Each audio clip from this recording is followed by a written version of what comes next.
कोपरगाव शहर पोलीस ठाण्याचे नूतन पोलीस निरीक्षक उद्धव डमाळे यांनी पदभार स्वीकारल्यानंतर अवघ्या काही दिवसातच वाहतूक नियमभंग करणाऱ्यांविरोधात धडक कारवाईचा बडगा उगारला आहे।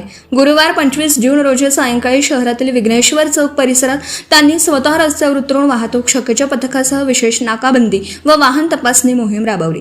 या मोहिमेदरम्यान विना नंबर प्लेट, स्टायलिश व नियमबाह्य नंबर प्लेट लावलेली वाहनं, ट्रिपल सीट प्रवास करणारे वाहन चालक, विना परवाना वाहन चालवणारे तसेच मोठ्या आवाजाचे सायलेन्सर व कर्कश हॉर्नचा आवाज करणाऱ्या वाहन चालकांवर थेट कारवाई करण्यात आली। नियमांचे उल्लंघन करणाऱ्या वाहनांची तपासणी करून संबंधितांवर दंडात्मक कारवाई करण्यात आली। या विशेष मोहिमेत वाहतूक नियम धाब्यावर बसवणाऱ्या वाहन चालकांवर पोलिसांनी चांगलाच वचक बसवला।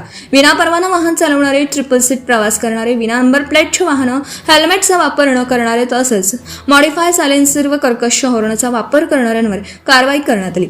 याशिवाय मालवाहू वाहनातून प्रवासी वाहतूक करणाऱ्यांवरही कारवाई करण्यात आली। या मोहिमेत वाहतूक नियमभंगांच्या एकूण 33 कारवाया करण्यात आल्या असून त्यातून 18,000 रुपयांचा दंड वसूल करण्यात आला।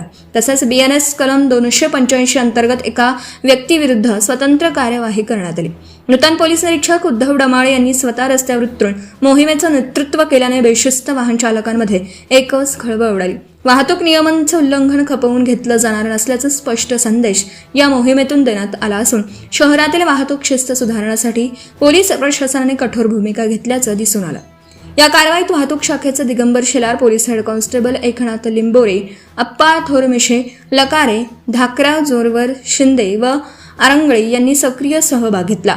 वाहन चालकांनी वाहतूक नियमांचं पालन करून सुरक्षित वाहन चालन करावं, हेल्मेटचा वापर करावा तसंच आवश्यक कागदपत्र सोबत बाळगावीत असं आवाहन कोपरगाव शहर पोलीस प्रशासनाने केलं आहे।